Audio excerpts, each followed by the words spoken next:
Retro Groove. Enjoy your voyage.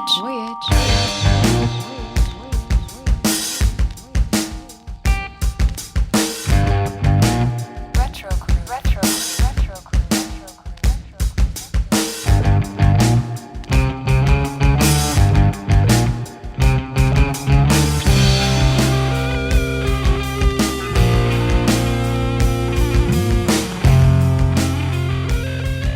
Howdy and welcome to Retro Groove. I'm Adam C. And I'm Liam D. And this is a podcast where we talk about music that stands the test of time, the albums and artists that have shaped and reshaped the sonic landscape, as well as covering new music from those artists. Today, I am super stoked about this episode. It's going to be a lot of fun. Side A, we're going to talk about what we've been listening to, some music news, and some community questions as usual. But on side B, we are going to dig into the sordid history of Tony Hawk's Pro Skater game soundtracks. Mm-hmm. How cool is that? So great. I can't wait. I mean, such a cool history there. It was my exposure to a lot of this kind of punk, ska, hip hop even. Yeah. And I'm sure it was for a lot of other people too. It was really important to those bands, and excited that the series has come back, and kind of carried on the tradition. Yeah, so we've got the Tony Hawk's Pro Skater 1 and 2 coming out for the Nintendo Switch this Friday, June 25th, and it's out on other platforms right now. But that has stirred a lot of conversation about the music, which was a huge part of the games. And there's been a lot of folks in the vinyl collecting community that have been sharing their pickups because they repressed the soundtracks on vinyl as well. I think at least the first one. And so that's just something that is current and exciting. And I cannot wait to dive in and talk about a lot of these songs that, you know, we've heard hundreds and hundreds of times trying to beat that one level that was giving us so much trouble. But before we get too deep into it, Liam, happy Father's Day, dude. Yeah, How was you your too, day? man. It was pretty good. Just took it easy. Didn't make a crazy deal of it. I feel like you try to get out to a restaurant or something and fighting for reservations and waiting and all that, and just had some fun with the family, spent some time, bought some super soakers and ran around in the yard, and just had some quality time, which was great. How about you? Same here. We didn't do a whole lot on purpose. You know, made breakfast at home rather than going out. Got coffee, went to the toy store, let the kids run around and grab whatever they wanted there. So it's just, I would rather have a chill day, spend the time with the family, and it's really relaxing. So it was a perfect day to chill, and then now I'm ready to dive into this. It's going to be great. You got to go to the record store today too. I did go to the record store today, and that was the one thing where, I'm definitely not the kind of person that wants to take a Father's Day or a birthday and be like, I want this time to myself. I'm never like that.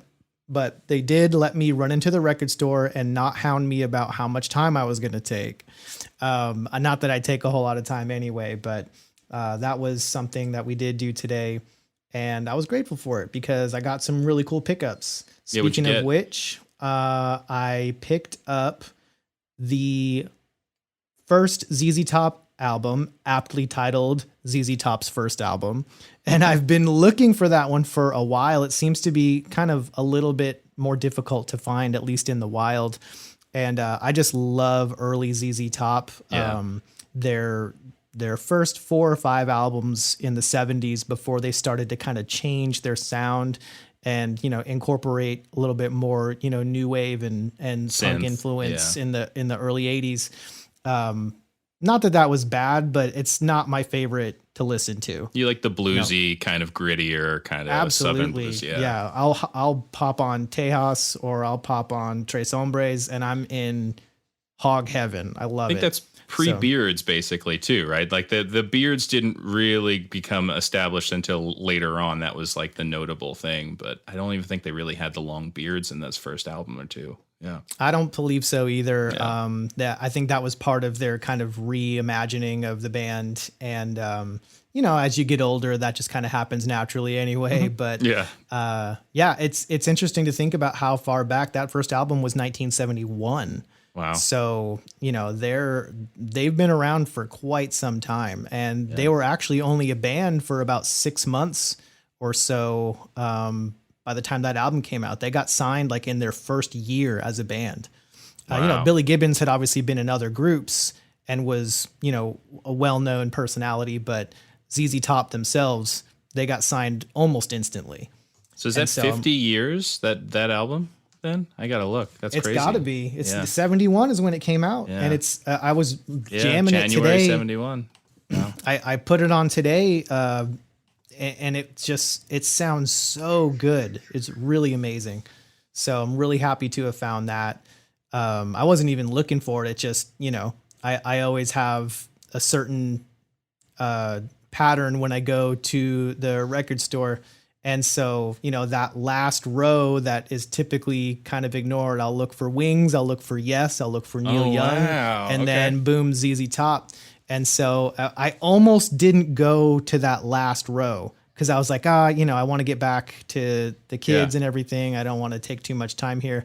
But I kept digging anyway, and I'm so glad I did, because this one has been a little bit of a white whale for me for a while. Cool. So I'm glad to have that. I was also able to pick up both the second and third album by the Pretenders, 2 and Learning to Crawl, respectively.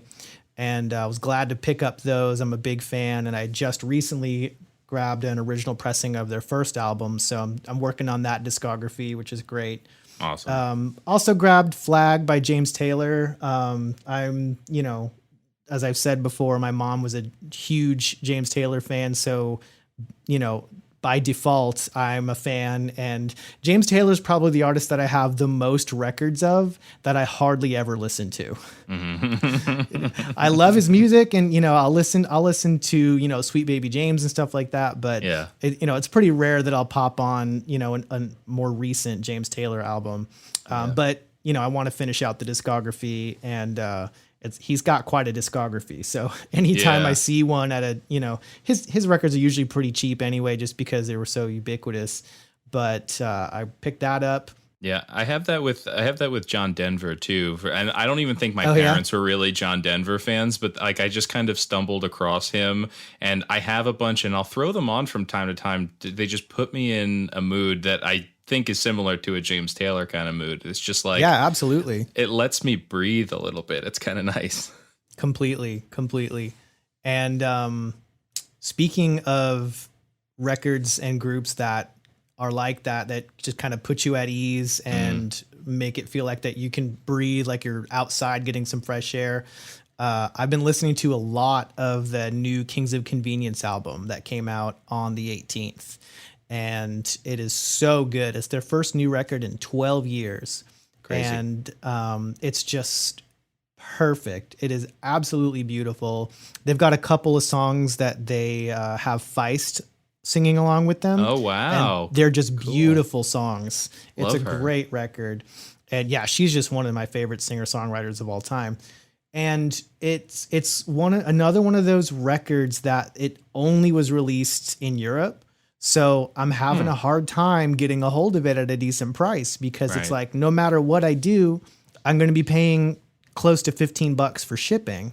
So I've been trying to find a good deal on it, and hopefully it starts to come down. I don't care about getting like the special edition one on colored vinyl. I just want the record. Yeah. So hopefully I can pick that up eventually, because none of my local shops got it. It's going to have to be an import.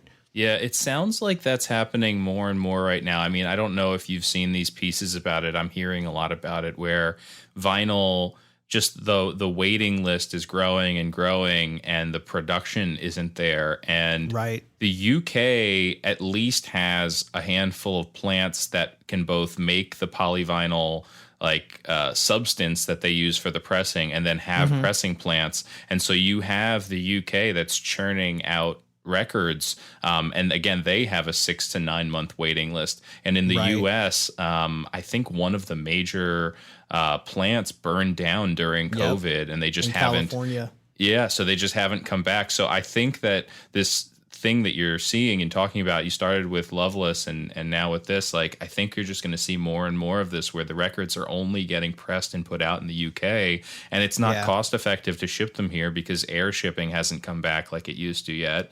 So hopefully that changes when we continue this conversation in future years. But for now, I think it's at least a short-term trend. Yeah, no, COVID certainly didn't help any of that. Speaking of Loveless, I finally have brought to a close the saga of me getting a copy of that album, the one that I wanted. Action Records in the UK, like I mentioned last episode, they said it would take 3 to 4 weeks, typical shipping time from across the pond. I got it in about a week and a half, so I was really happy about that. So I've listened to it. I love it more than I thought I would because it just sounds perfect with the complete analog signal path from the studio all the way to my eardrums, and it's so beautiful. I absolutely love it.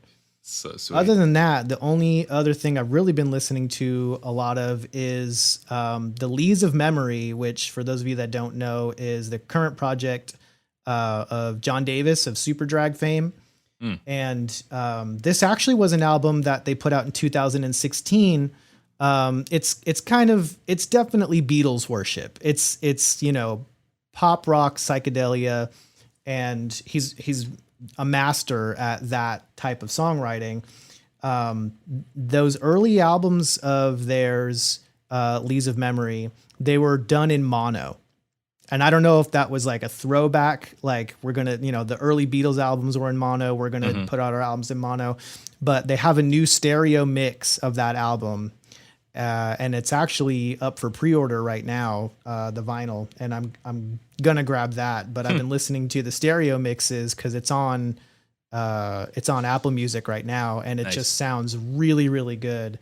And I'm happy about that, and I can't wait for that to come out and hopefully not have any problems picking up that record since it should be pressed here and released here in the U.S. Yeah, you guys are going to make me super drag fans. That's what's going to wind up happening between you and Dan. I'm just I'm so I'm so aware, but not immersed in the music, and I feel like I'm being drawn into it, which is what I need. A lot of times with music, I need someone to throw something on in a car or shove a CD in my hand or stick a headphone on me and say, like, this is why I love this. I mean, that's part of the reason why I like and wanted to do this show, is to just kind of have these like connection conversations about the music. And now I've started listening to a band that I hadn't really spent much time on, and I'm getting into it. So I now I feel it, like it's going to happen. That's awesome. And yeah, and you know what? If you don't get into it, it is what it is, because that band was such a huge part of my formative years. When Regretfully Yours came out, I was learning how to play guitar.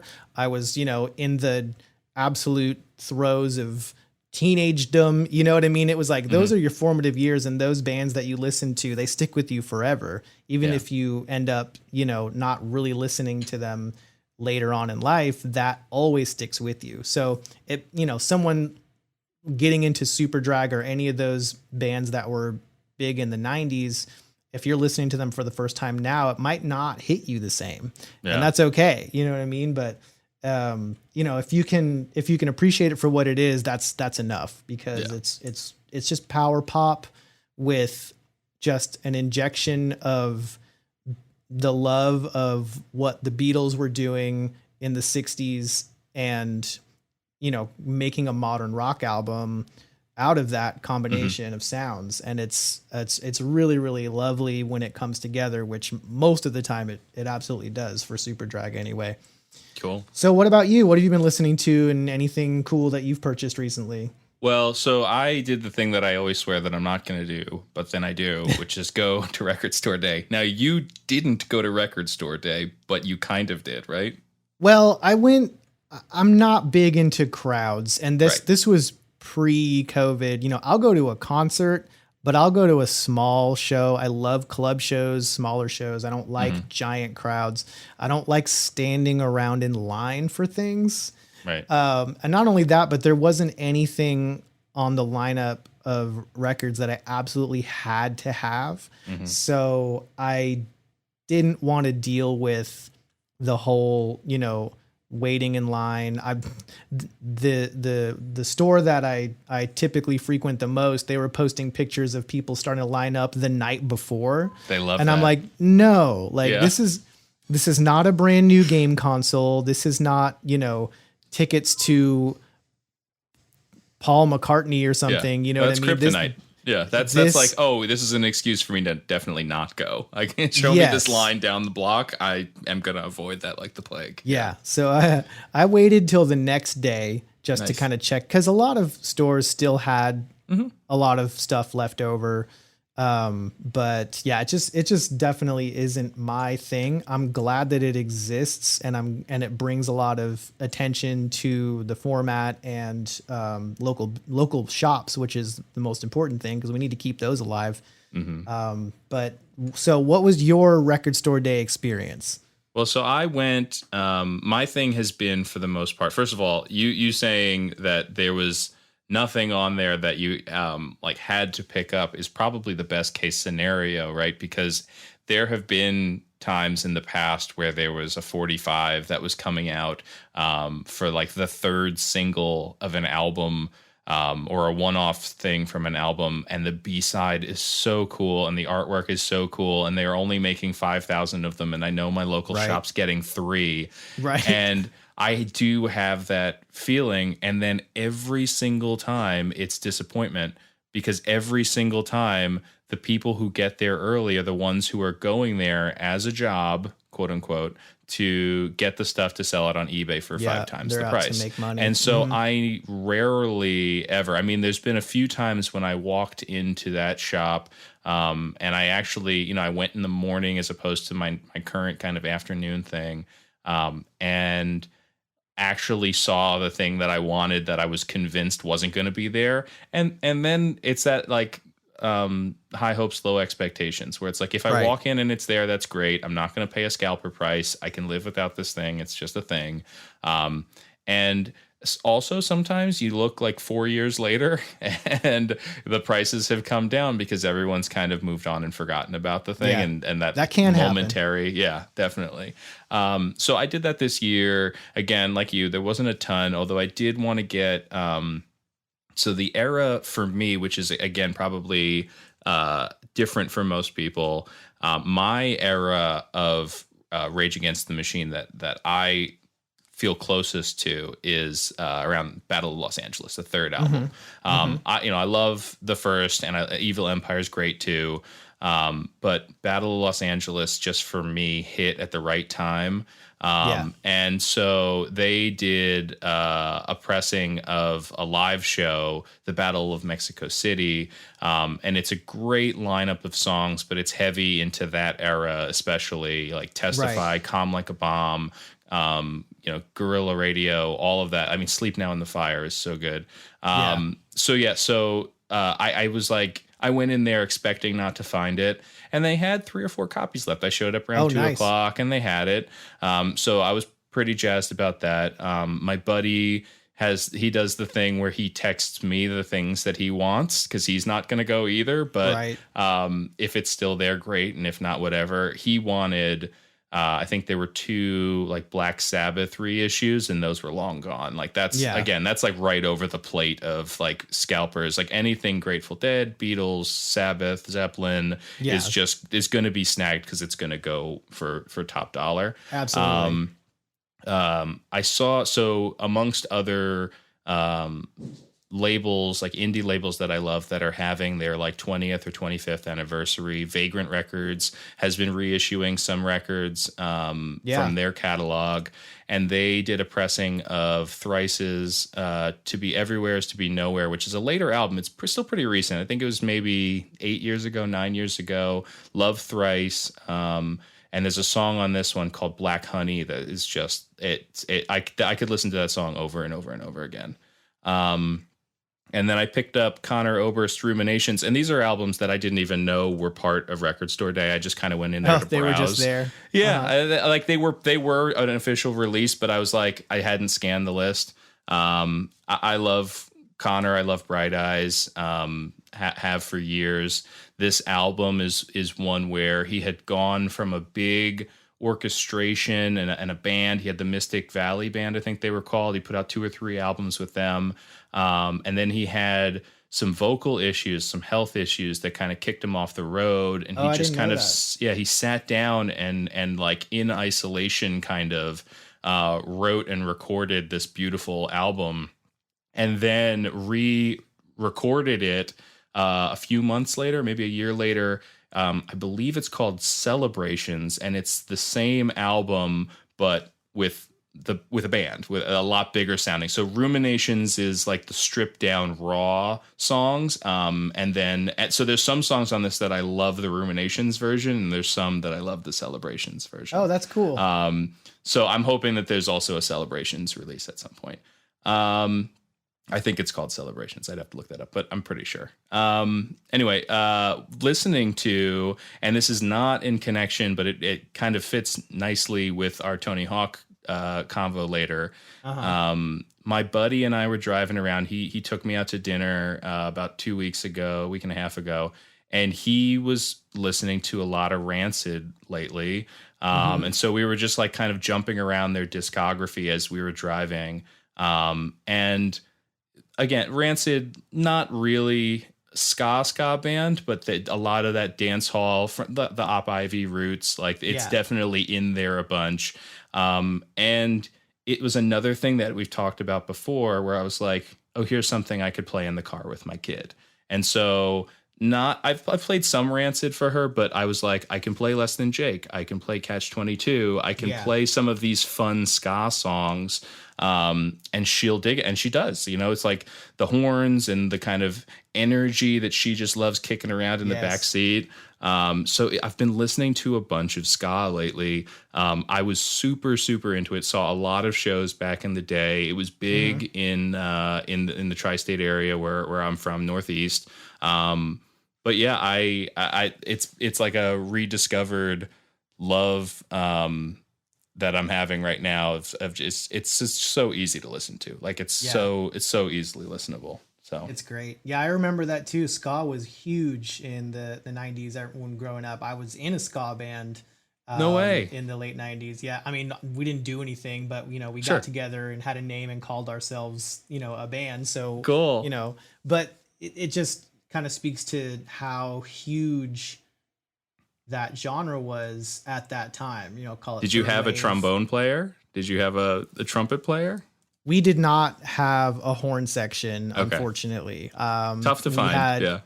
We had a keyboard player that would basically like play the horn parts on a synthesizer. It was like an old Yamaha DX synthesizer.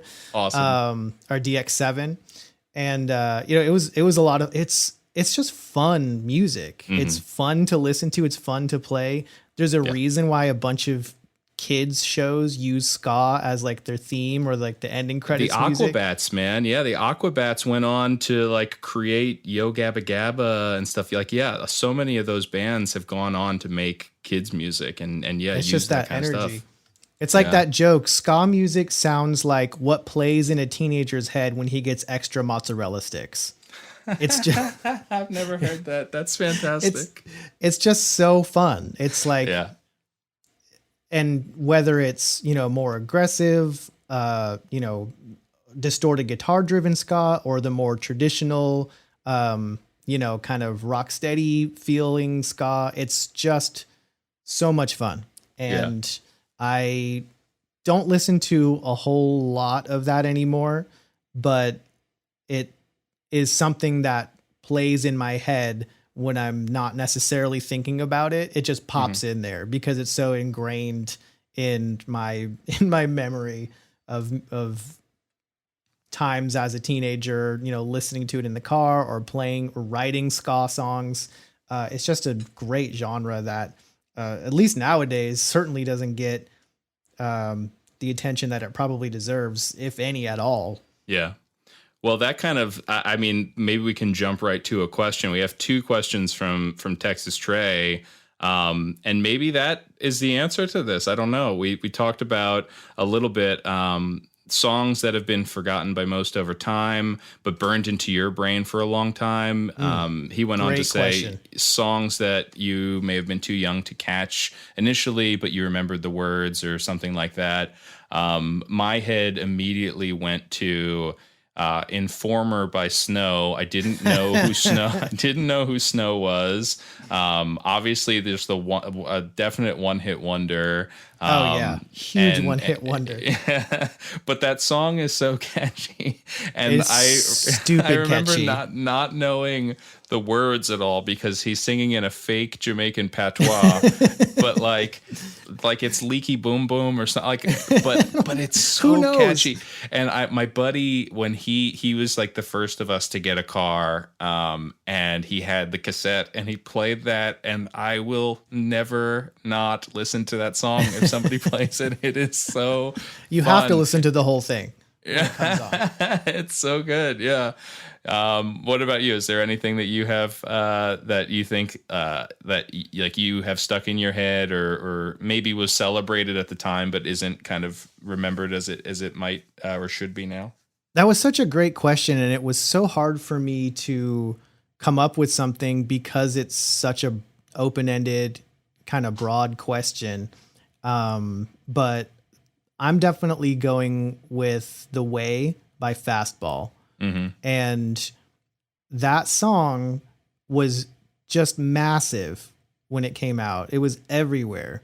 And it was so catchy. It's so such a good song. Perfectly written. And the guitar is present. And it's just like you want to hear that guitar part again.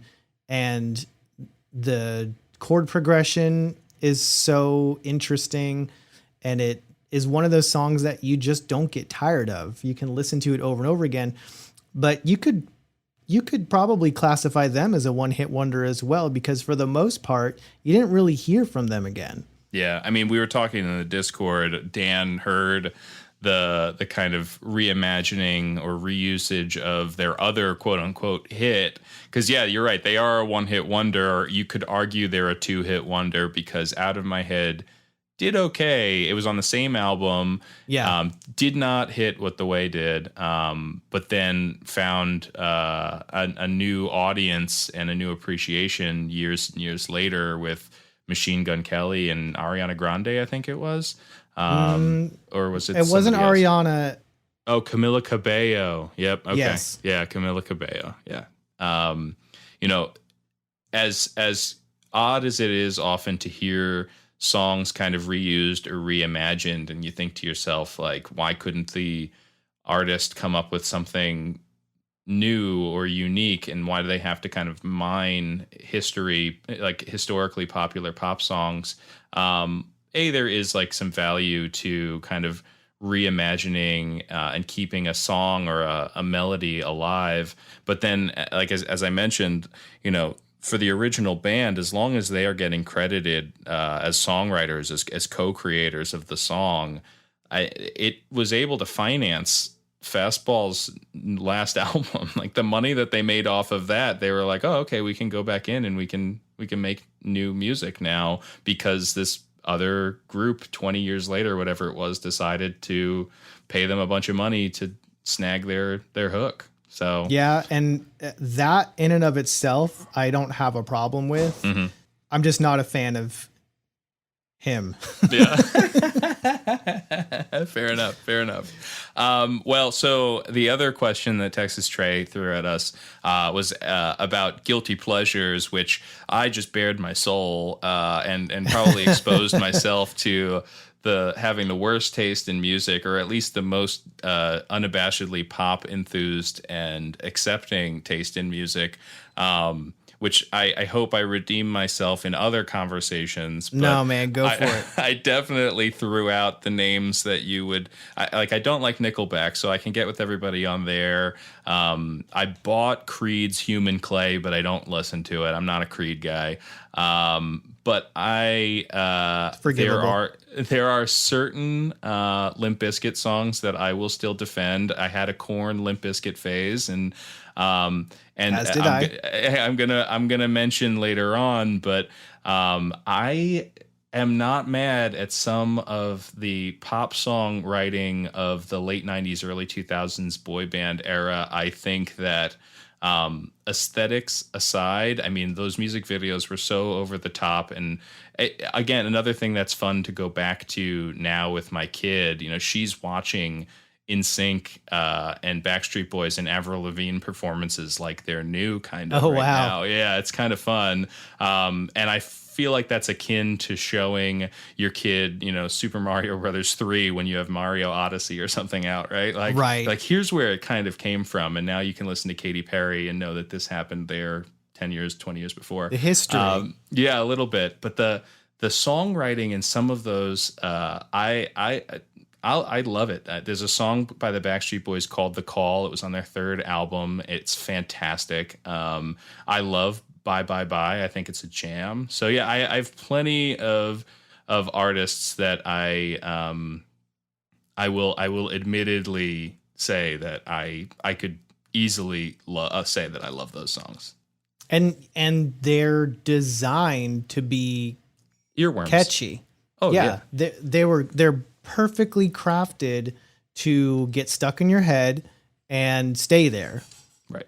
You know, we have the technology, we know the formulas, and they did what they had to do to sell records, and they nailed it. It's not something that I listen to, but Right.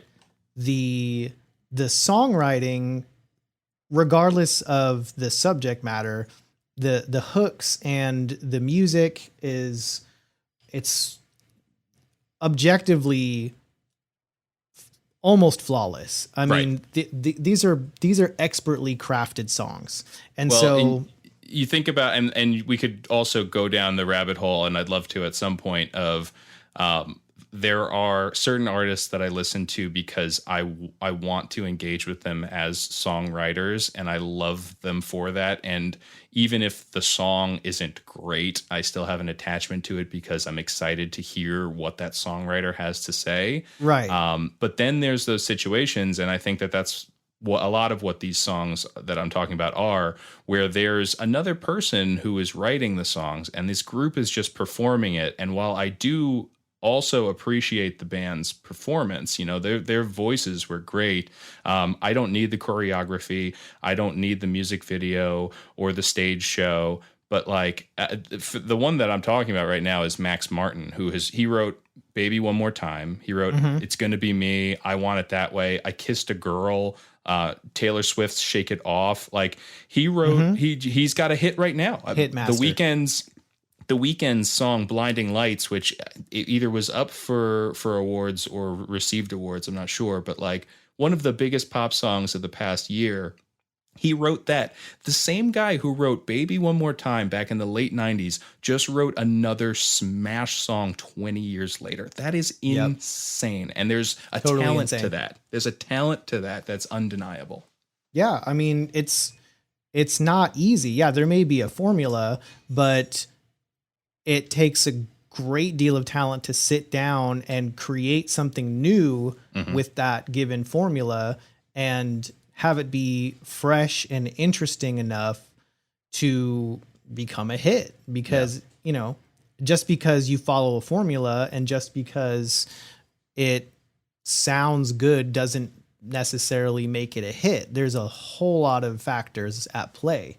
And it's hard enough to make one smash hit, but to do it time and time again, it's undeniable the talent there. Yeah. And I'm sure it's more, you know, there's an entire team of people crafting this stuff. So it's not just one person. It's a massive group effort, and it's enormously expensive as well. But so that actually segues pretty well into my answer to that. I had talked about a couple of things on the Discord, but as I think, if I'm being honest, I think my guiltiest pleasure has probably got to be repeat listenings of Toxic by Britney Spears. Oh my gosh. Which may be the best pop song of all time. And I'm not being facetious and I'm not using hyperbole. Mm-hmm. I agree. think that song is so among good. the best pop songs ever written. And I could literally listen to it 5, 6, 7, 8 times. Is that it's a violin? Like I can hear it in my head right now when you say it. Yeah. I think it's some kind of orchestral like sample or maybe a synthesizer. I don't even know what it is. And that's kind of part of what makes it so cool and interesting and a little bit different from most of what she had put out before then, is that it was a little bit off kilter.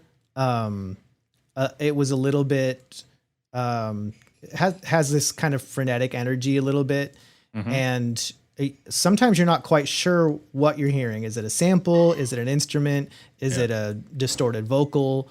So that, I think, is my guiltiest pleasure, because if I was just listening to the song once, it would be one thing, but I'll play it 4 or 5 times plus in the car, and very loud as well. I play that song loud. That's one I haven't played for. So my daughter knows "Hit Me Baby One More Time." She knows "Oops, I Did It Again." And then I get to "Toxic," and I feel like there's moments in that song where I'm like, you're a 6-year-old. We're going to hold on to that a little bit longer. Yeah, that is there's true. Some huffing and stuff that goes on.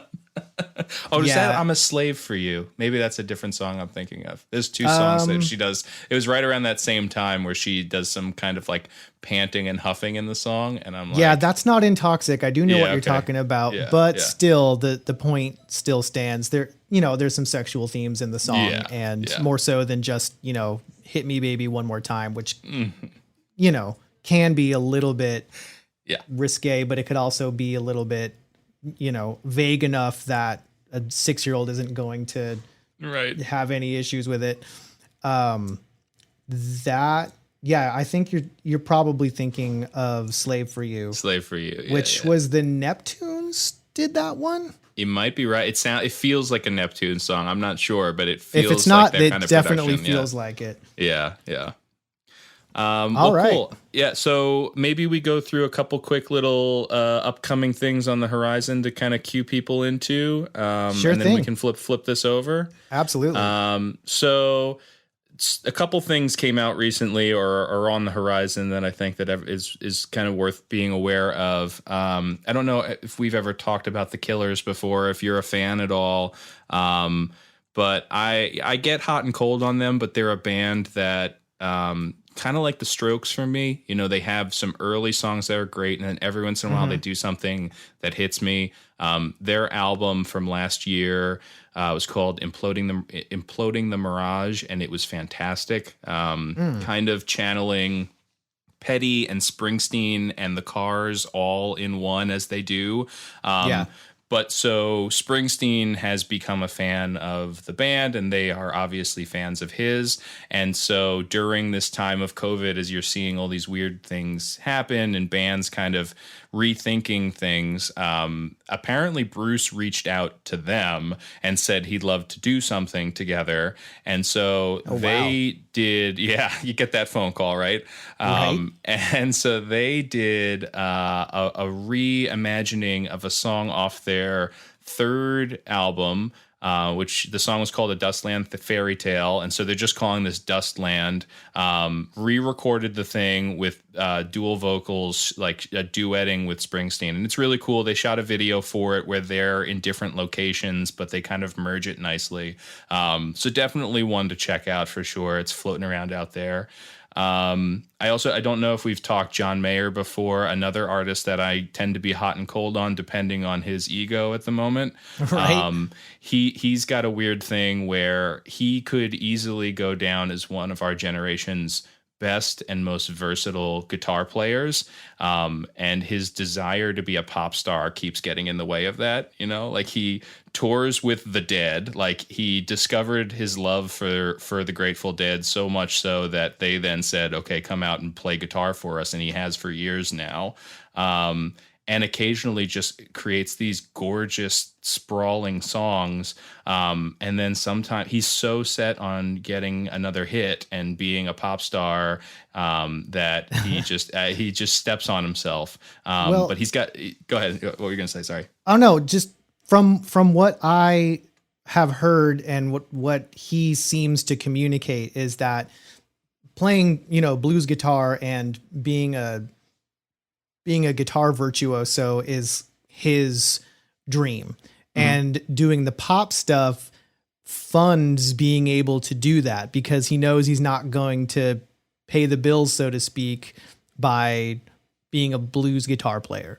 Sure. So that's what I have come to understand. How much truth there is to that, I don't know, but it does seem to put the pieces all together and make it make sense. Yeah, you listen to that John Mayer Trio album everyone points to, and it's like you know what's there, and you listen to his songwriting. He's the whole package, which is a rare thing. But I would counter that. I think that it's more so that he kind of can easily check the box, as arrogant as that sounds, of being a fantastic guitar player, specifically a fantastic blues guitar player. Yeah. And it's being a pop star at 40, whatever he is now, that is the challenge that he needs to kind of achieve. Well, again, maybe that's I'm just true. speculating. Yeah. Maybe the that's tables vibe that I have get. turned. Yeah. And what used to be the cash cow has now become the challenge. Well, I and could that's see why, that. Yeah, and that's why this project, this new album, I'm excited to hear. I've only heard the first song, which is called Last Train Home.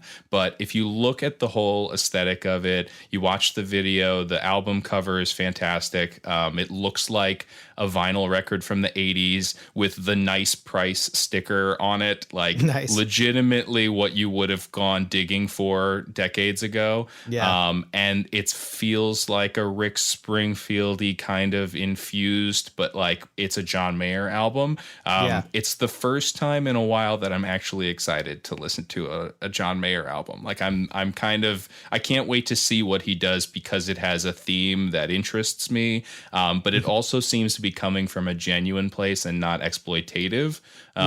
So I'm kind of excited to see what's going on there. And then speaking of delving into the history a little bit, and going back to our record store day conversation, I think there might be something that is going to sell out immediately, so none of us should get our hopes on. But it was just announced that the Foo Fighters are going to put out like a tribute cover album. They're going to call themselves the DGs, and release a disco album called Hail Satin. And I'm hoping that this is something that they'll press a lot of because it's a Foo Fighters album. But it's going to be four Bee Gees hits. And then I think a handful of other songs. They haven't said what the rest of it's going to be. They only said they're going to be doing You Should Be Dancing, More Than a Woman, Night Fever. Like, oh man, it's going to be so cool. Yeah. And they're going to do originals too in that style? I think so. Yeah. They said that side A is Bee Gees, is Bee Gees songs. And then I think the other is going to be like live recordings from like a recent outtakes or something like that. Yeah. Well, that I'm not going to camp out overnight, but I might wake up early and stand in line for that one. That's a tough one. Yeah, that's a really tough one. Yeah. And then as far as music on the horizon, Serge Tankian from System of a Down put out a 24-minute piano concerto recently, like bizarre. As one does. Yeah. Tom Morello is putting out like an electronica hard rock EP with the Bloody Beetroots. I mean, I'm people here are for getting it. weird out there. I think people have gotten really experimental during this time at Yeah. home and at their home studios, and have come up with all these different things. And now we're starting to see it. Anything I don't. goes. Yeah, I don't know if you follow the Eve 6 drama on Twitter at all. That's a band that you thought you'd never hear from again, and they know it. And a few months ago, they just got really snarky and punchy and honest on Twitter, and people loved it and ate it up. It's been a massive thing. That's marketing right there. They're just telling stories. They're just talking about Counting Crows and Third Eye Blind, and like sharing all of this inside info and these like hot takes, and the way that they're doing it is so cutting. And now they have a new album to promote. So that's coming out. New Buck Cherry. They were never my band, but obviously have been huge. I randomly got dragged to a show. It was a $10 ticket about 2 or 3 years ago. Get ready for this lineup. It was Alien Ant Farm, POD, Lit, and then Buck Cherry was headlining. Yeah, and so Lit and Buck Cherry are one of those bands that like, oh, I thought that was a Lit song, but it's a Buck Cherry song, and vice versa. 100%. Yeah. What a lineup, though. I got there and there were 20 people. It was an outdoor thing. It was beautiful. 20 people, and I'm being generous for Alien Ant Farm. But got to hear them do a couple songs, and they have a song on the Tony Hawk 3 soundtrack that's actually really good. POD and Lit did their thing, and there was an audience. But the reason I'm bringing it up is I left. I did not stay for Buck Cherry. I was like, I'm done.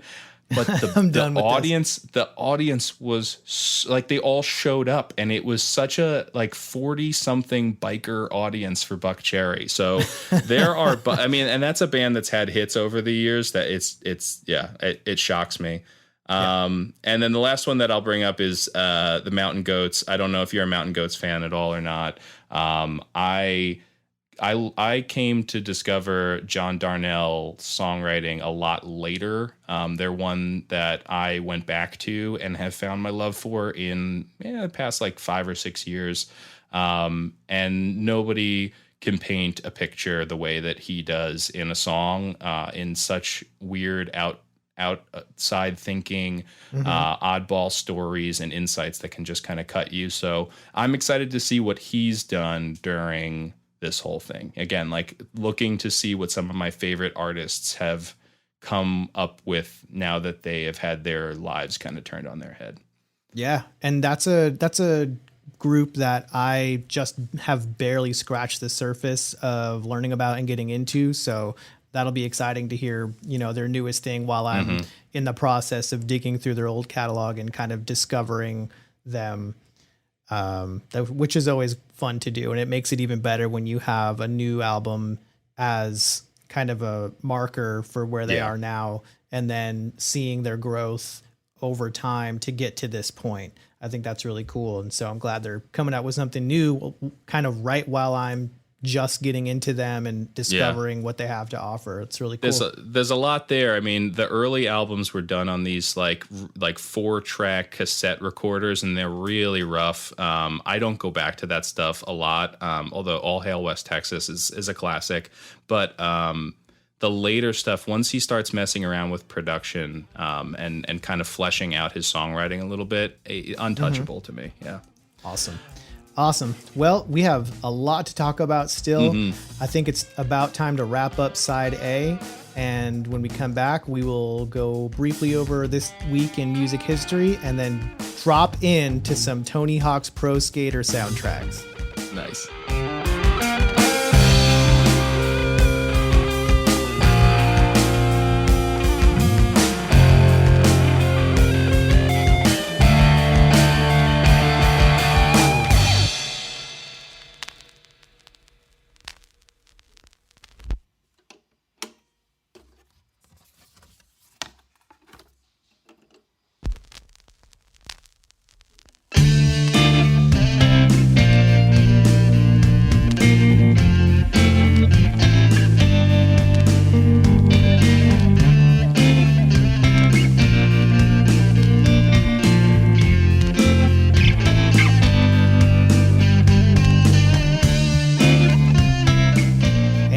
are back. Thank you for joining us on side B of this third episode of Retro Groove.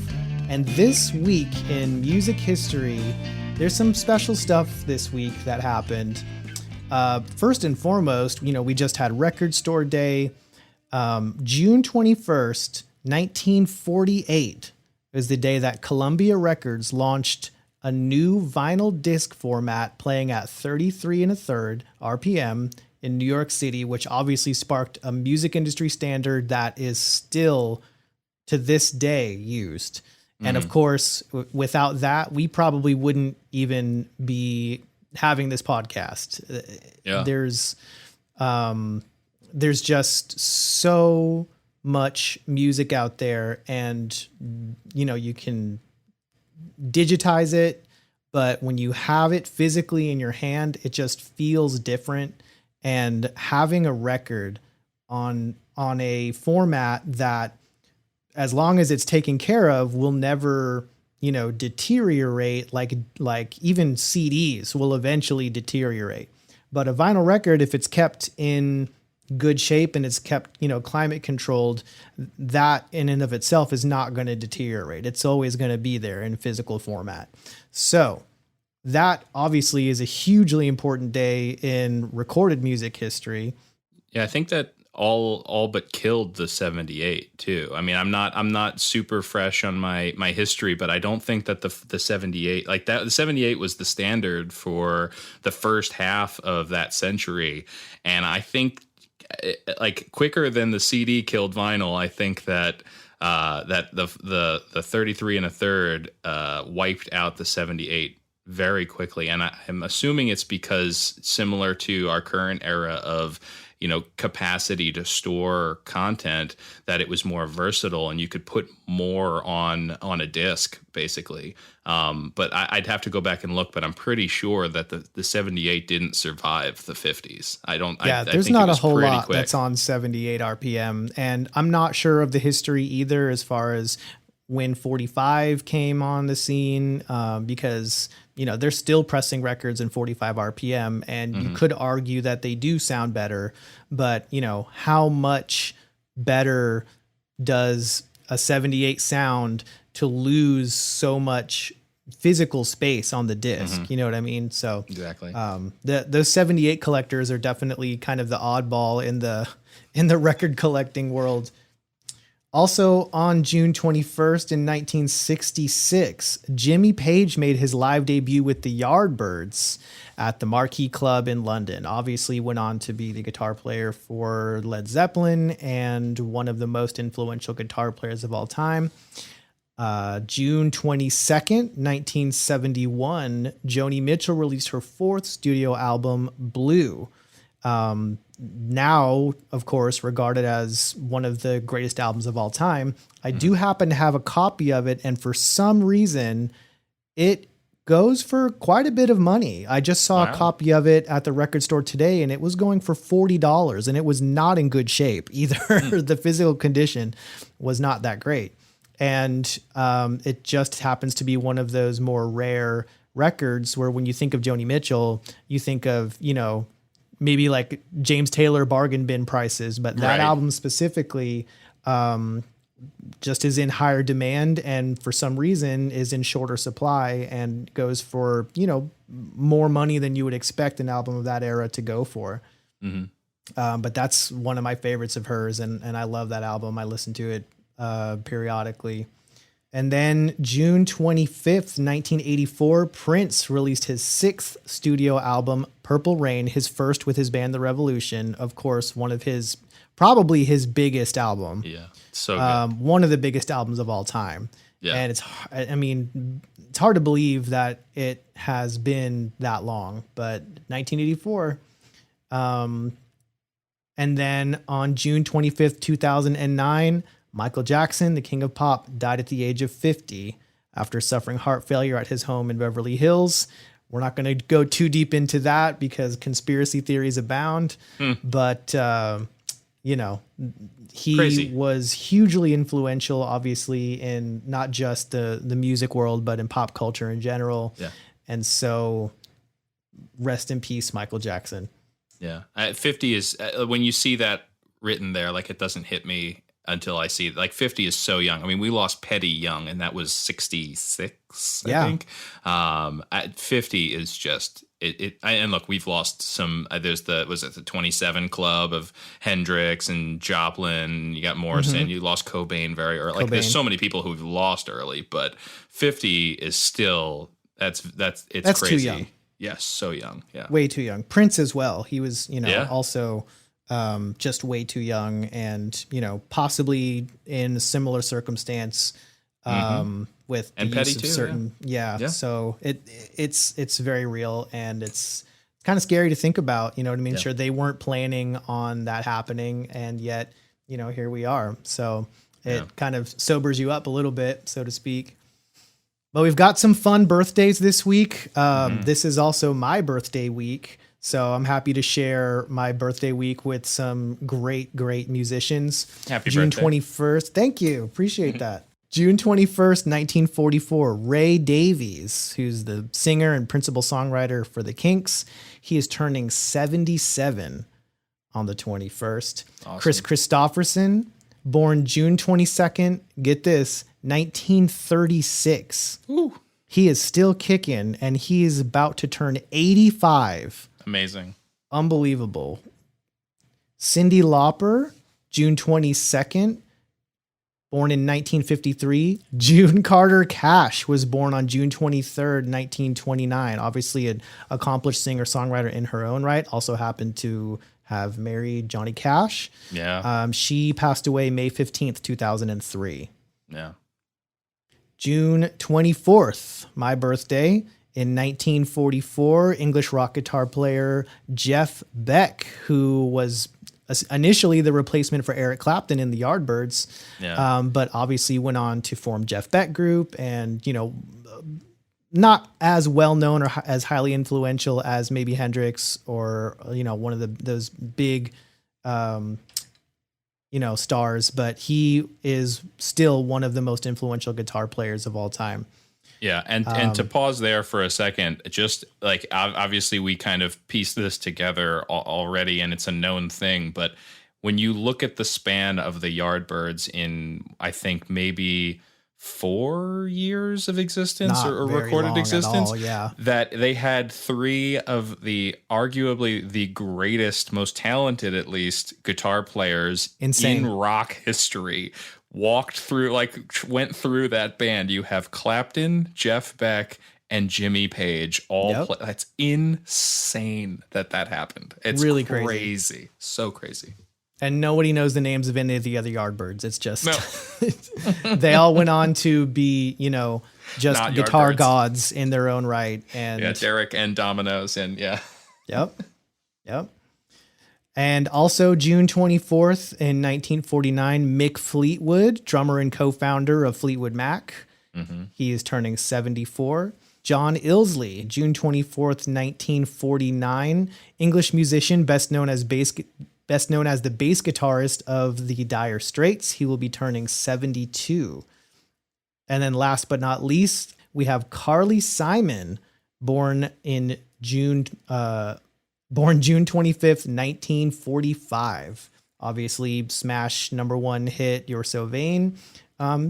You could maybe call her a one-hit wonder, but she had a pretty expansive career and was influential in the singer-songwriter scene in the 70s. So she definitely deserves a lot of credit for being influential in that sphere. Oh, yeah. All right. So were you a skateboarder at any point, Liam? I wanted to be. I had friends who maybe kind of were, but I mean, there was a guy named Mickey that we all kind of hung out by the elementary school when we were in middle school, maybe freshman year, and he would have a skateboard and kind of do some stuff, but it was really just like 4 or 5 of us that would pretend to be skateboarders and not actually be able to do any of it. What about you? Right. I did skateboard, but I also, in that same right, wanted to be a skateboarder. I wouldn't call myself a skateboarder. I would call myself somebody that took my skateboard to the skate park and listened to music and pushed myself around a little bit. Right. Yeah, it was a scene. It was like a reason to get together with like-minded people. Yeah. So in 1999, a game came out called Tony Hawk's Pro Skater. Even if you're not into skateboarding at all, you know who Tony Hawk is. So he slapped his name on a new skateboarding game. The controls were tight. Anybody could pick it up and start playing it. And it took the world by storm. And one of the major aspects of the Tony Hawk's Pro Skater games, which wasn't really so much a thing outside of maybe some sports games. And part of that probably had to do with the technology at the time, not being able to hold as much data as would be necessary to contain entire, songs. Once we got a CD-ROM format and could have that data on a disc, we now have the ability to have a full-blown soundtrack. Because as part of the skating culture, there's the music that goes along with that.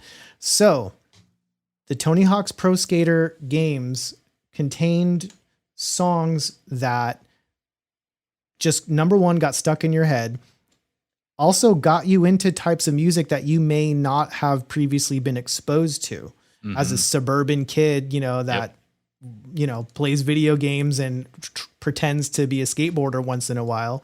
This was a huge eye opener, and there are a lot of amazing bands on these soundtracks. And I'd like to at least touch on a couple of them in these first 4 Tony Hawk games.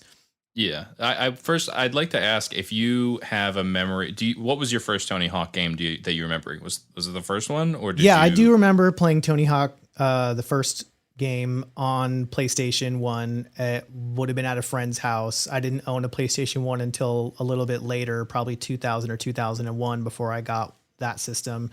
And I remember it just being so easy to start learning how to do tricks and pulling things off.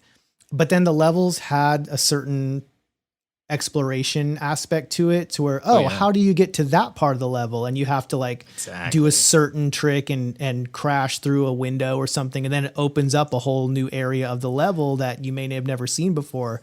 So it was just really, really cool. And it was addictive to play because each level had, different types of objectives, and you want to get to new areas, you want to hit that high score, you want to collect the different, whether it's the SKATE, there were also hidden videos that you could find, and once you collected that video from a level, you could watch that little skate video. So there was all kinds of fun stuff that they threw into those levels. And but one of the big things, of course, was the music was so cool and so different from what most of us had heard before. And even if we were introduced to new bands. So it was just a cultural phenomenon. What was your first experience? Well, so I played Tony Hawk Pro Skater 2 on the N64 at a friend's house. I didn't own it, but we played it a ton.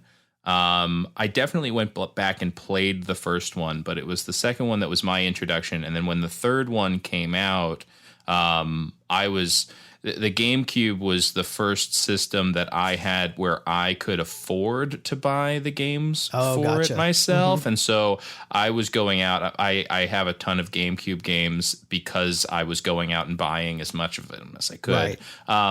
But I'll say, going back to your comment about recorded music in video games, I remember the FIFA games would have songs on the intro screen. Yeah. I remember there's a song 19-2000. It was the remix by Gorillaz. Oh yeah, the Gorillaz song. Yeah, that really vibey shoeshine remix.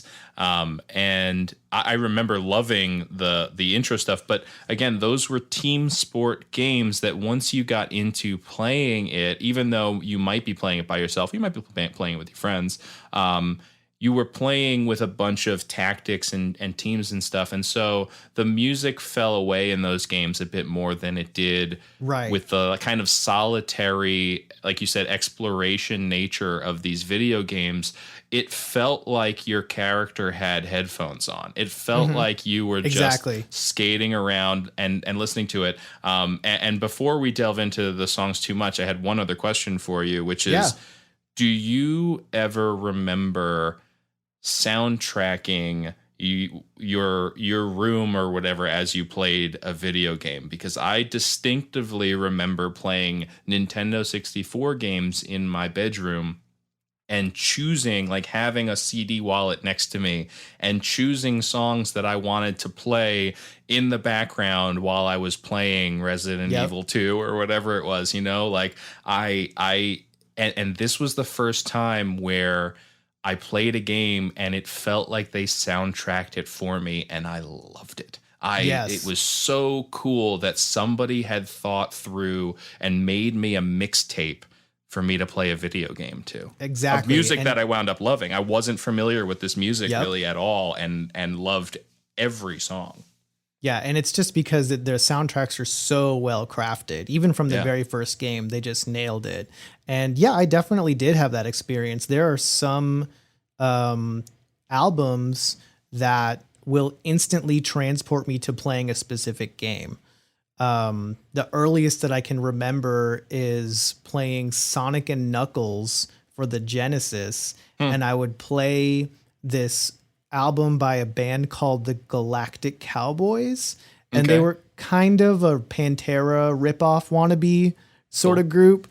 For some reason, I had their CD, and I would play that album every single time I played Sonic and Knuckles for whatever reason. And so, whether I'm thinking about Sonic and Knuckles or a Sonic game comes across, whatever feed I'm looking at, or if someone brings up a Sonic game on the Retro Logic Discord, I'll start to hear Galactic Cowboys in my head, and it's really weird. It's a really weird phenomenon. The other big one for me is, and Dan will have this same experience as well, because we had lived together for a time period during when this game came out, but we would play Super Mario Sunshine with the audio turned all the way down, and we would play Kings of Convenience, because it's such like relaxing, like it's music for like a hot summer day where you're just sitting there with a cold drink. And so like the tropical beach setting of Super Mario Sunshine, it was just perfectly matching up with that feeling and that aesthetic. So it made it a completely different experience, and it was so much fun. So now every time I listen to Kings of Convenience, at least that first album, I see Mario Sunshine in my head. So, and then vice versa. If I see someone, playing Mario Sunshine on Twitch or whatever, or Dan's playing it on the stream, I'll hear Kings of Convenience in my head. So that's definitely amazing. a phenomenon. But you're right. This did feel like someone had already created the perfect mixtape for the game, because the music matched the energy of the tricks that you were trying to pull off, and wiping out and getting up and trying the tricks again, and trying to get the longest grind possible without falling. It was just so much fun, and there was so much energy behind it, and it reminded me of being at the skate park. And half the reason to go to the skate park is because there would always be music blasting. Somebody would have a boombox, and there would be a stack of CDs, and it was an event. It made it something more than just going to the skate park and pushing around and trying to learn tricks. It became a learning experience. Whereas, that music's cool, like what is that? And then the energy behind the music kind of makes you push harder. It makes you want to go faster, and finding great music to go along with that was a big part of being at the skate park. Yeah, really complimentary.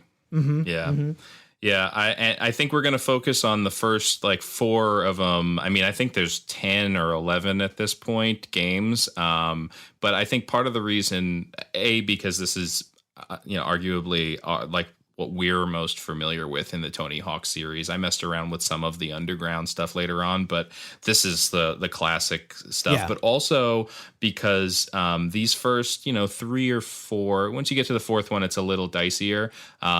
These are the ones that Tony Hawk was himself kind of putting in. He would basically give the licensing department, especially early on when it was like an unknown thing to license music for a game like this. So they were kind of trailblazing, but he would give them a list of 20, 30 songs or artists that he wanted to go to and say, see what you can get. And then once this became a vehicle, like such a massive promotional vehicle for this kind of music specifically, like punk and hip hop, he was getting tapes thrown at him, and you had all the labels pushing to get their artists on the games. Oh yeah. So it gets really messy later on in the series. So just for everybody listening, we're going to focus on the first 4 here, both to keep the conversation kind of tight, but also because to us, it's kind of the purest time of him kind of curating this along with some of his friends. And just it being this organic, like you said, kind of a synergy between the scene and the music itself, and that translating into a video game. Yeah, for sure. All right. So Tony Hawk's Pro Skater, 1999. What songs jump out at you as your favorites? The biggest one for me, and I think for a lot of people, is probably Goldfinger's Superman. I mean, this song It was a big song. Didn't have anything. I mean, it was from an album that came out 2 years before this. It wasn't a hit at all. They weren't a breakthrough. And I'm not just pinning this on my current resurgent love of ska. That album, Hang Ups, and that song specifically are so good. But this band that song was made by this game, and they can't not play that song live anymore when they tour, and it's specifically because of this. John Feldman, who we could do a whole thing on his production career, because he has kind of curated, he took the pop punk scene and just put his stamp on it. But he has said that this was what established them and gave them that boost, to the point that, like, when they played that song, they saw the reaction from the crowd where everybody knew it because everyone was playing Tony Hawk. It was such a cultural moment in that year. Yeah. Exactly right. I think the biggest one for me on this album is Jerry Was a Race Car Driver by Primus.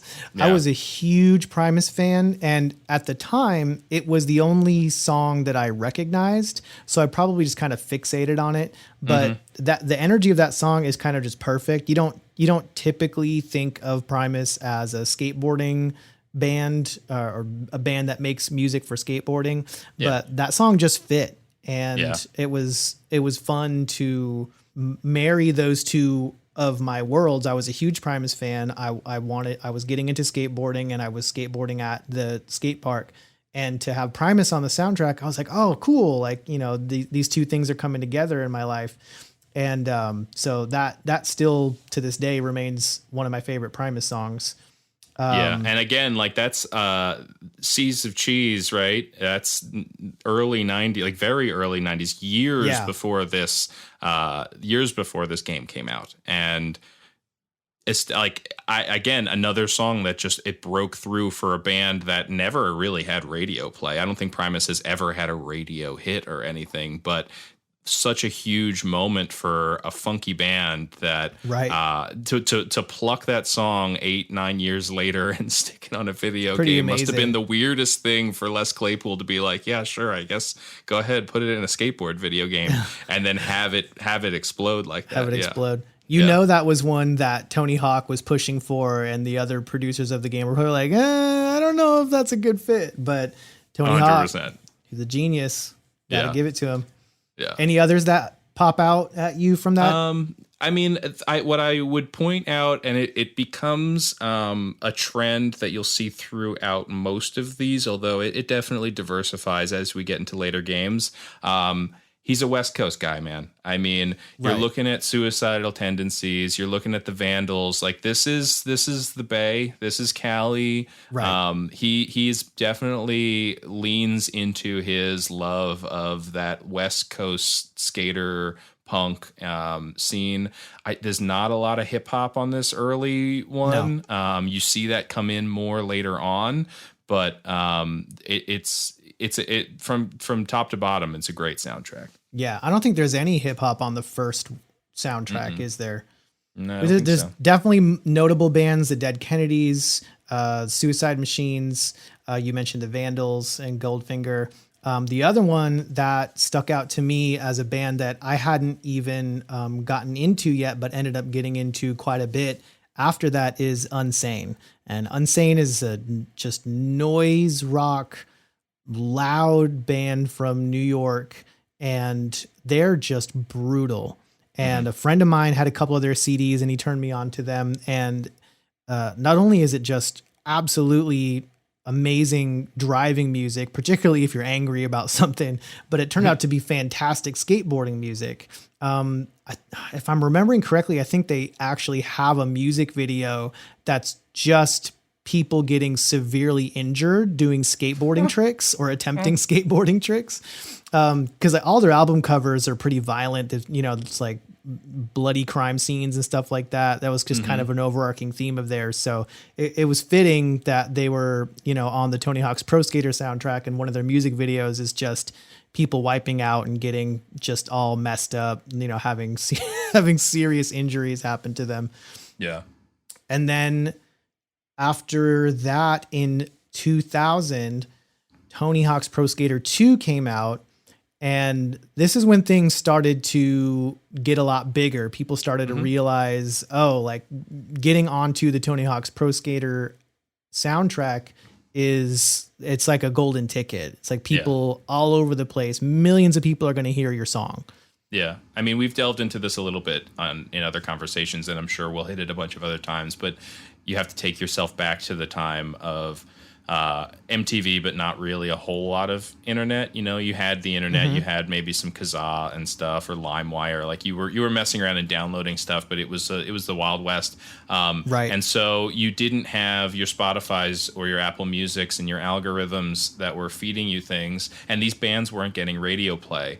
No. And you look at the rollout of these games. I mean, they were one after the other. Every year there was a Tony Hawk game. Every year. It was such a success that every single year. And so every single year you had this new crop of bands that suddenly got this look. And it was the biggest thing, unless you were getting some kind of overnight funky airplay on Much Music, or like what was the After Dark stuff on MTV where you saw 120 minutes. Yeah, like I'd see the Dropkick Murphys or something maybe on there, but you really didn't see or hear a lot of that stuff. And this was the biggest mainstream exposure for these bands, and with this kind of regularity is insane.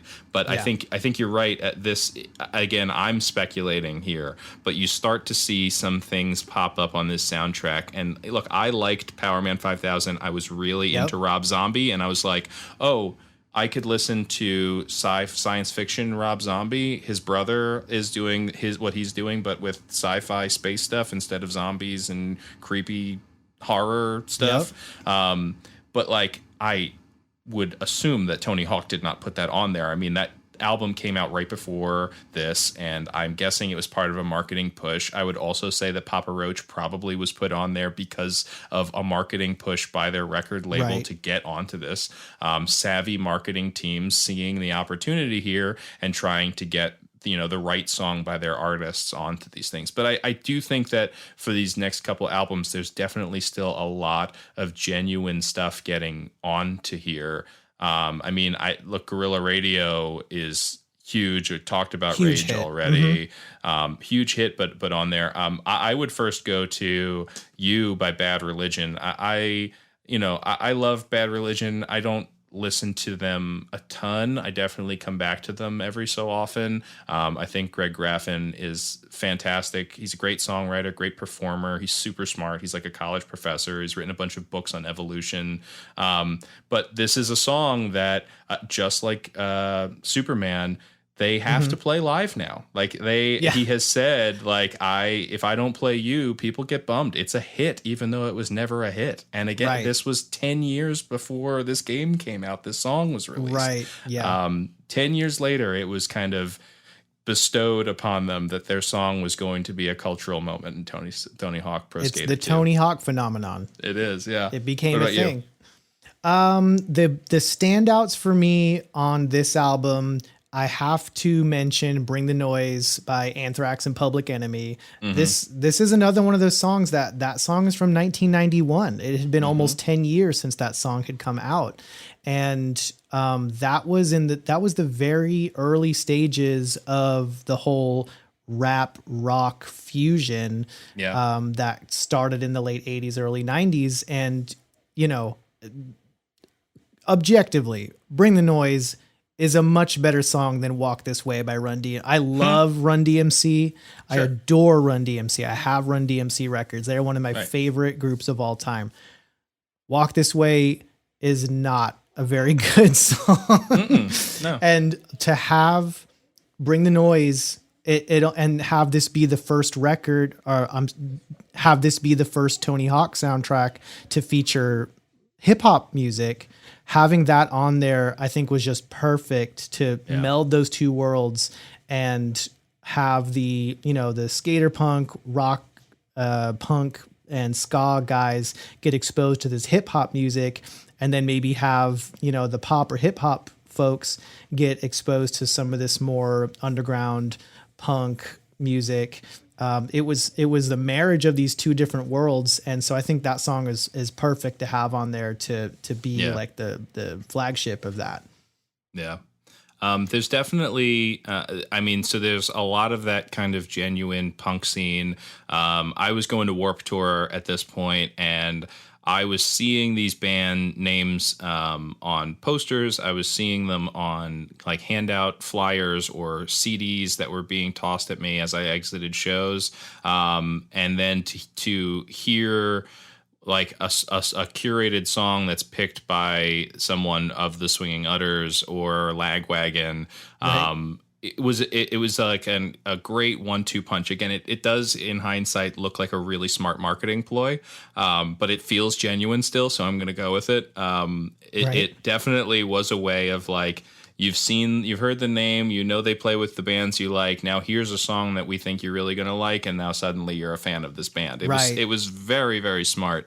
The other thing that I'll kind of point out here is that you have the licensing mess start to come up, which we don't need to delve into too much. But when they go to reissue this now and have recently tried to revisit this, you have the Daria condition, if you will, if you're familiar with it at all, where Daria on MTV, the music in it was so important to that show. And then when you go back and try to relicense it, not only is it crazy expensive, but you cannot find some of these people, or it's an amalgam of folks that just make it impossible to come together. And so when they've tried to reissue this and remake this and on this current thing that's coming out for Switch, B-Boy Document is not on there, because if you look at that, I mean, that was off of a mixtape by the High and Mighty featuring Most Def and Mad Skills. So you've got 5 or 6 people in the mix, plus it's off of an oddball mixtape.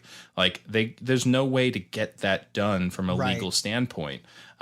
So you do have these unique situations where you're only going to have the experience of playing Tony Hawk Pro Skater, listening to B-Boy Document in there if you're playing the original thing, or if you're just throwing it on in your headphones while you're playing the new version. You can just do that too now. Do. Yeah, of course. Yeah. But it's interesting to talk about, and you see that happen too with, like, for example, old Saturday Night Live episodes where, whether it's streaming online or the DVDs or whatever, where they couldn't get the licensing for the music, so they just cut out the musical guest portion of the show. So I can't imagine the legal headaches that would, pop up with this kind of thing. Yeah. I remember this being my first introduction to Fu Manchu. Evil Eye was a big song, and then I remember seeing the album at Newbury Comics, so I picked it up, and that began my kind of love for Fu Manchu and that kind of style of, I don't know if you want to call it stoner rock or skater rock or what have you, but I used to love Fu Manchu, and I still do, but I used to listen to them a heck of a lot. But there's a lot of really, really amazing artists on this album. I mean, obviously Rage Against the Machine, hardly even need to touch on them. We know how big and influential they are. And Guerrilla Radio being like the menu selection, main theme song of the game, basically. Yeah. That was huge. But you've got Naughty by Nature on there. You mentioned Power Man 5000. It's just nonstop, really, really amazing artists on this one. And then the very next year, as you mentioned, we get Tony Hawk's Pro Skater 3, 2001.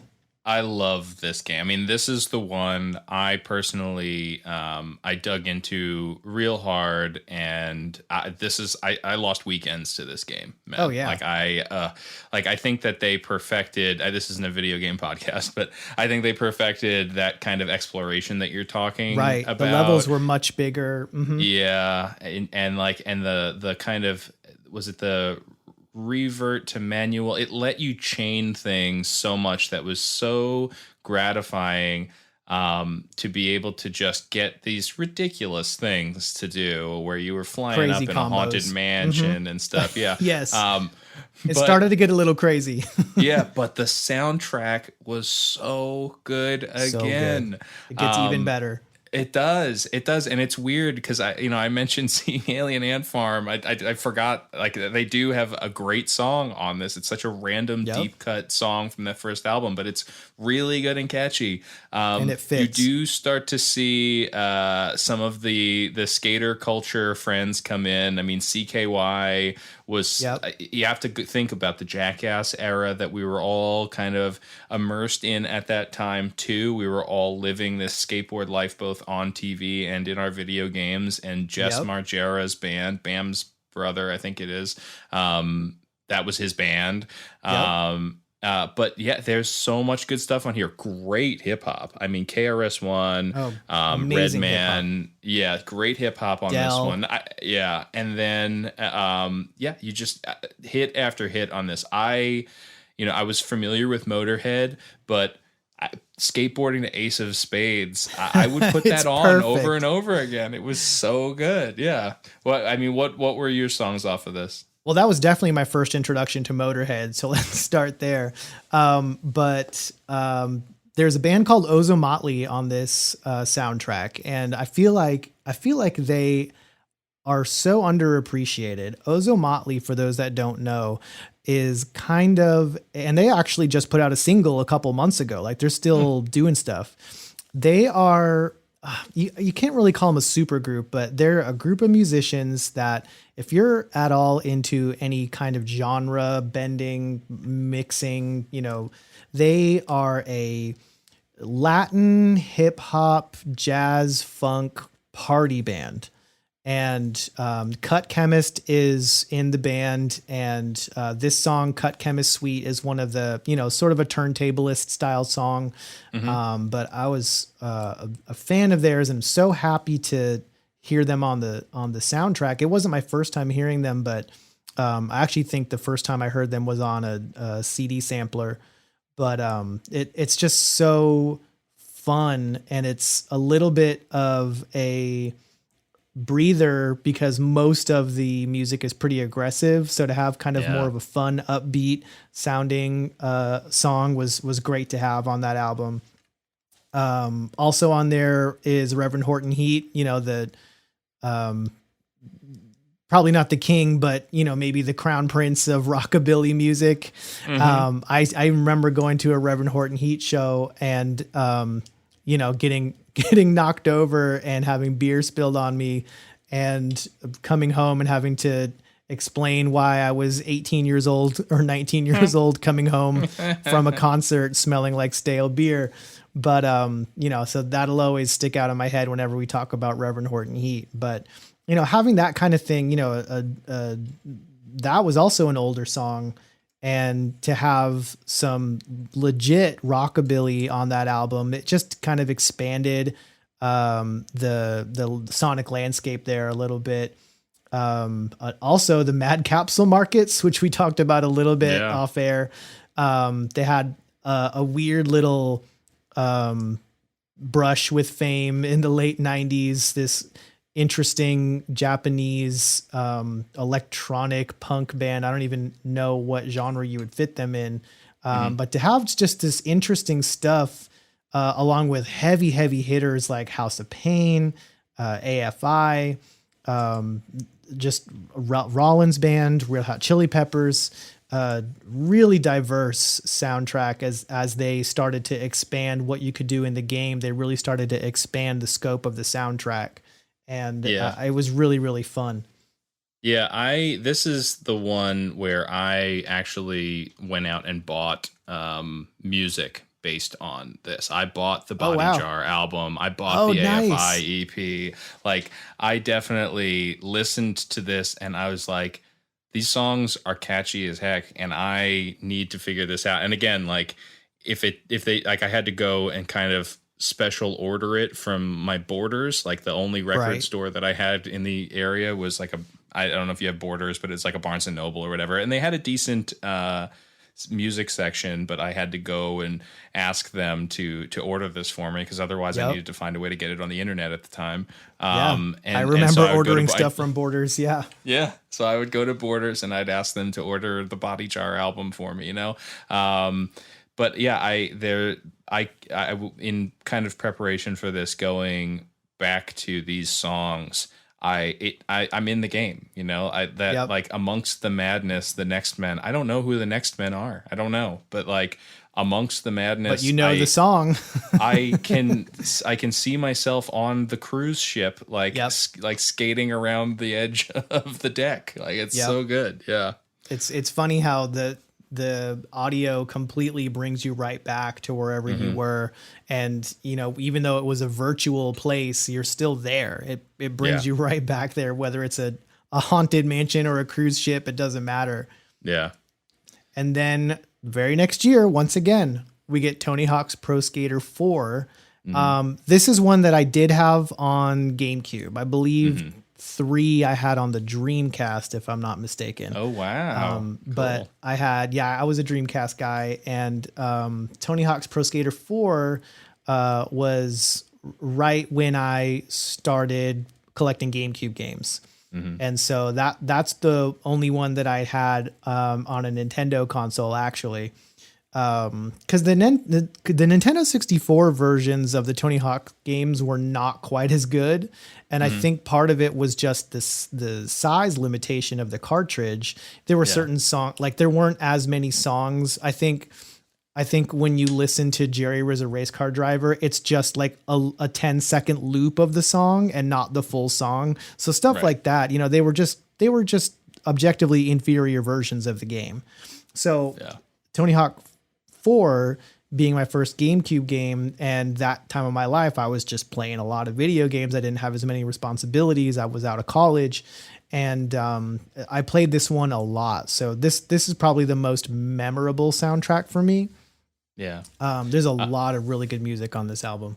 This is also, you start to get into this thing where they were able to cram so much more onto the PlayStation discs than they were on GameCube. So when you look down this list that we're looking at, anything with an asterisk is PlayStation only, which is so much music. I mean, like I didn't have the PlayStation version. Yeah, and I'm kind of jealous of the people who were playing it on PlayStation because they did get Run DMC, they did get AC/DC, they had System this of a Down song. Yeah. But there was a lot of great stuff on this. I mean, the songs that we did have on the GameCube, because that's where I played it as well, were really great. I mean, I love Hot Water Music. I'm a huge fan of Chuck, and so I think. And just again, this is probably the last of the games that I played a ton of, and the last that seemingly had this genuine kind of stamp on their soundtrack. I don't think I played any of them after 4. Yeah, you see a lot of these bands on there, and they still fit with everything that we talked about before. Here, you see NWA, and you see System of a Down, like you said, Run DMC, like some of these bands, Sex Pistols. Yeah, this list is so good. Yeah, I love the Rocket from the Crypt song Savoir Faire on this album. That was my first introduction to them, and I became a really, really big fan after that. Rocket from the Crypt is, I guess you could call them just a hard rock band that happens to also have a horn section, because they don't play ska music. No, they're not ska. Yeah, they're but a they do have hard horn rock. section. They don't play ska. They're a hard rock band that happens to have a horn section. Yeah. So I just thought that was really cool and unique, and that's where I learned about them. Anything else on here that just jumps off the page at you? I mean, again, you have just like that. You have things like Iron Maiden, which I wasn't that familiar with, but like I was in, just like Motorhead before, was introduced here and then kind of learned more about them after the fact. Love Less Than Jake, talked about that before. But yeah, it does make me miss that era. I graduated high school this year. I brought 3 and 4 with me to college and played them a bunch then. And so I have just a ton of fond memories of this era. Absolutely. I was also really happy in hindsight because I didn't recognize it, and it wasn't a song that jumped out at me at the time when I was playing it. But almost 20 years later, being a huge Aesop Rock fan and seeing that he was on the soundtrack, I'm like, oh man, that must have been huge for him at the time. Yeah, because probably. back then I didn't know who he was, and I wasn't really listening to a bunch of hip hop at the time. But now he's one of my favorite hip hop artists, period. So that is really, really cool to look back and see, like, oh, one of his really early albums probably got a lot of attention because of this. Yeah. And I missed that at the time, but I'm happy to be a huge fan now. His most recent album, Spirit World Field Guide, has been just on repeat for the last 4 or 5 months or so here. And I love it. And I'm really glad to see that. Well, this turned out to be quite a long episode. Yeah. We had a lot to talk about. We did. And we honestly could have even dug deeper into the individual songs and the individual bands, but it would have been a 7-hour episode if we did that. But this was so much fun, and it's really making me excited to dive back into playing Tony Hawk 1 and 2. I can't wait. Yeah, I also don't know if there's been, and again, like, I'm heavily a Nintendo gamer. I don't have other consoles, so I also have a limit on my exposure to some of the broader releases that have come out over the years, but I don't know if there's another series that's done licensed music like this. Again, EA definitely put stuff in their sports games, 2K, their games, a bunch of that, but I don't think that there's anybody else that has ever done it. This was such a moment that everything kind of aligned in such a pure way. Yeah. So it was really cool to revisit this, both from a personal standpoint, but also just kind of looking at it as a big moment for this scene to kind of like supplement everything else that was happening culturally.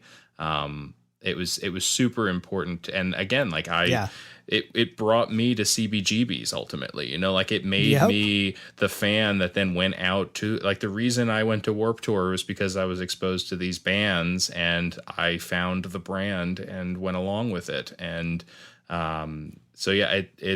it's exciting. I just like you, I'm excited to go back and revisit it. I really want to boot up Tony Hawk Pro Skater 3 on my GameCube. Oh, soon. You should do it. I should definitely go back and see if I still have any muscle memory. I mean, it's 20 years now, and that, like, it's degraded at some point, but I'm hoping that there's still something there where I get the feel back, because you got into the groove, right? You figured out when to click what and when to flip and hit, like, the up down B to do your crazy move that doesn't exist in real life, and net you a ton of points.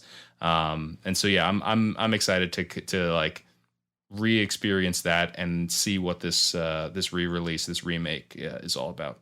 Yeah, I feel like it's such an easy game to pick up and learn anyway that it'll just be like riding a bike. Yeah, I think But so. yeah, I'm just as excited about hearing the soundtrack as I am about playing it. So fun times, definitely. I'm glad they're bringing stuff back like this, and it's very timely as well. Summertime. It's time to relax, listen to some cool music, pretend to be a skateboarder again. It's all coming to a head. Yeah. Well, thank you everyone for listening. This has been Retro Groove. Retro Groove is part of the Retro Logic Network. Check out the website retrologic.games for social links, merch, community, and more. Thank you so much, y'all, for listening, and we will see you next time.